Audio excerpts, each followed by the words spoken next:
საქართველოში პირველად მდგრადი ენერგეტიკის დღე იმართება. ღონისძიება ენერგოეფექტურობის ცენტრის British Petroleum-ისა და USAID-ის ორგანიზებით ტარდება. ერთდღიანი პროგრამის მიზანი განახლებადი ენერგიისა და ენერგოდამზოგი ტექნოლოგიების შესახებ მოსახლეობის ინფორმირებაა. ღონისძიებაზე საქართველოს სკოლების მოსწავლეთა ნახატების გამოფენაც მოეწყო და გამარჯვებულ მოზარდებს პრიზებიც გადაეცათ. ევროკავშირში მდგრადი ენერგეტიკის კვირეული 2005 წლიდან იმართება და 100-მდე ღონისძიებას აერთიანებს. თბილისში ერთდღიან პროგრამას ვაკის პარკში როკ-ჯგუფ 33 კონცერტი დაასრულებს. ალტერნატიული განახლებადი ენერგიის წყაროების პოპულარიზაციას ქართულ მოსახლეობისათვის. რომლებსაც შეგვიძლია სპეციალური ენერგოავტობუსი და ასე ვთქვათ, გადის კარტელა იმისათვის, რომ მეტი ინფორმატულობა შეიტანონ საქართველოს მოსახლეობაში, იმისათვის, რათა მოხდეს ამ ენერგიის გამოყენების, ასე ვთქვათ, ოპტიმიზაცია.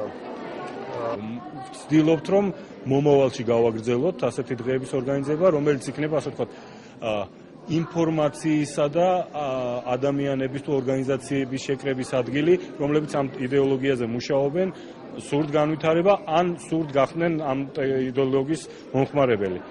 მზის ხილმა ამოიყვანა ყვავილი, გაშალა. და აქედან მომივიდა ეს იდეა, მასწავლებელმა მომაწოდა ეს იდეა. პირველი იყო ჩემთვის ენერგოეფექტურობაზე ნახატი და მომაწოდა მასწავლებელმა და მე ჩემით დავხატე სახლში.